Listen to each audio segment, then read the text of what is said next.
twanesu wa brand su enyo se wa brand su wa twanesu na wa san ware ne yire na je se wa twanesu se ma no nsa ne ti anka o memba kra Ghana biem enti ebi nso a one ne nya hwe anase one ne ye bibi but because of ebetimi aye se on se bibi wo ho aya na ye etimi ye taboo ye busudie enti se busudie no timi esi nyama be kwan se awo anase skasem ana adwuma sem because one kasa wa dan for one wo koba na so ye wo sa eto de bia wonnim mom but wakuma no dani pano so no nti I say ohunhun kata oba no so nti sa hu de bia all the time no se sa be ma no kura ko no hu kura esan se be ma no hu abutu sa oba no so esi nyama kwan wow nti emma no ntimi nyi senye de nti se ne tie bia wadi kan ne tie bia no apam bi wo ho nti because of that permanent I see. Because bia no I can say apart from me no be ma bia ntimi ware o be ma bia ntimi no okay okay nti eno nso wo ho nti say bibi sa akoso e wo be ma na adwene mo because ye di adwene dominipa wo ya adwene mo ama ne ye adwuma MP free ano dominipa free akoma mo free ano because ya obi wa akoma no mo nti sa nipa bia esanse nipa bia ye nyame nti ade bia obedwene hu wa akoma mo ebe ye ya anase nije de ne sa de ne happy physical okay nti anya effect bi e wo that relationship no nti to me no me can say so ba no so jai ba ko na o manonko Ojai first ne husband na nkasa na o manonko be manonko because oba se ompewa ubu wow na wo force se woni ne betena obekun onko wa obewu e na making onko eziu meaning say but obewu to extend say wangasa you die you kill yourself yeah and oba no nso so you very careful because ni oye no nso eye busudie obi aya ware wo no so die anka se wo fa wo kurachi bema etimi ware ma bebere but oba ntimi ware mema one day em de pa o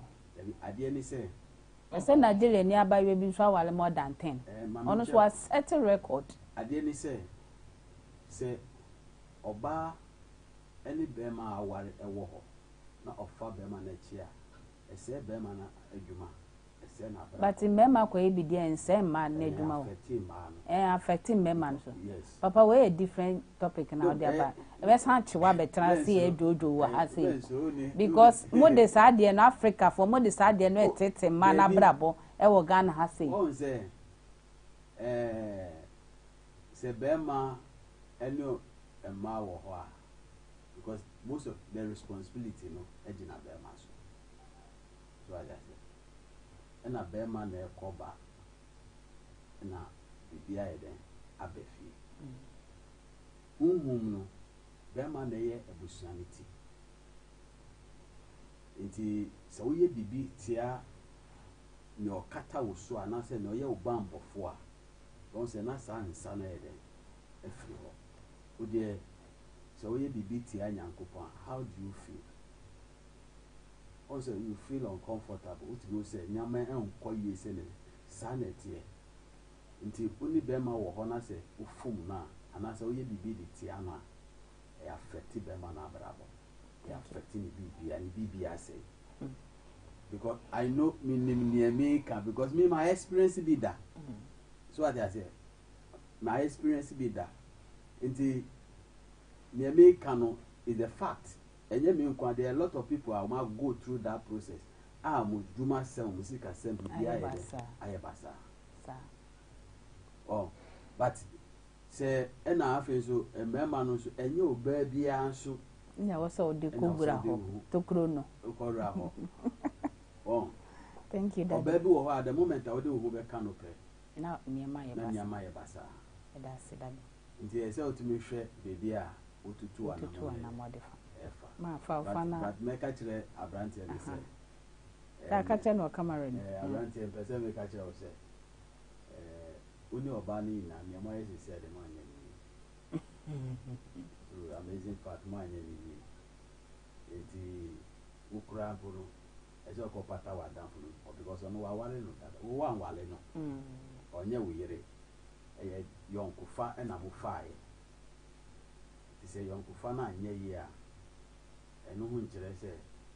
se o koku ntofa nti yonkufa na anye yi but afi na yonkufa no pese san sha ase bi ma kwan na wo fa so no enye kwan pa bam thank you nti kona papa wa dan fu jo ono zo be pa wo cho because mu ina ma fu asabu ye wa ma your father will nafe yen sorry so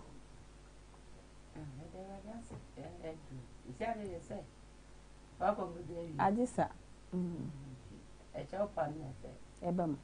say omiru no bi afun unim say madam ba ma say o kan say oba we onye faithful I say you ware oba na nye no kofo nti wo mo mienu nyina akra mo so enye mema ni mienu we kofo wo ha we so no be ma no nadam fu nim say nadam fu no ebibi ena oja ho ena onu na ni akum no nwa kofa ena onu so bae no sape no onu so akọ nwa akọta akọfa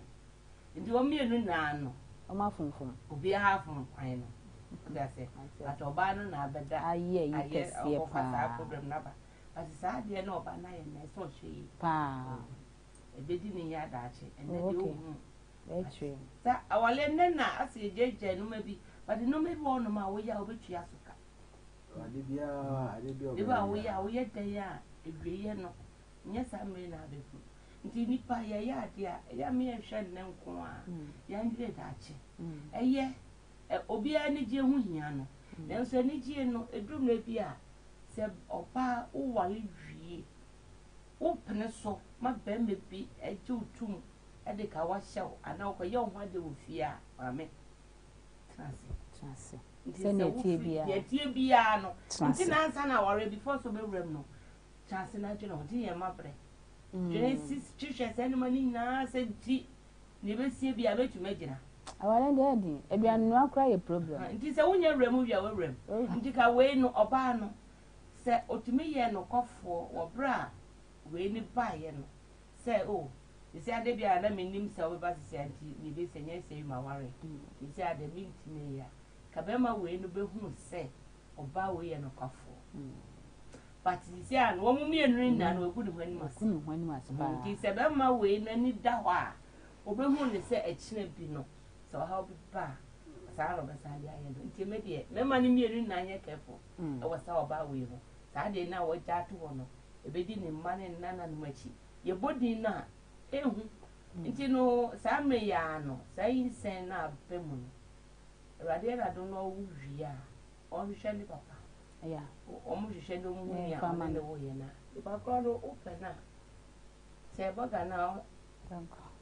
ikere boga na wafa no njini ba boga na so se obefa sa obey wa create strong enmity between them yeah thank you sir between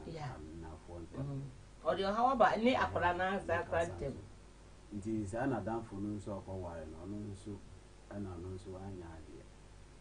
ebi ono fi so protecting ebi okoho ekoje mu akakara nti sa amua no mo na so obabi a okanoto obabi a okanoto nti sa amua no na ma na kofa sa anya ma ibaye wow nti oba no ne mi de ne meka se sa awade yi se osan su kọware ne danfo no baka eri nyama bebere beba thank you eri sembe bebere beba thank you oware nyo boga na edi nsembe ba okay ena betimi aba se okojai nyo ne no wo ho sisi ano betimi aba se boga na anware no boga ndi o si opo oh eva ho wetu aka ne sa ma ne nipa adwe ti ne sisa anytime se nipa adwene nyama ho kwa ekiri a atu se o debi ene nyame ma ye yi de ma nye ni go buy cry because when didn't require man, when didn't require so a man, madam for no, what you know, the area me da hono, let me jam horse a coffin for obey the meeting. Wow. Boga, wow, no.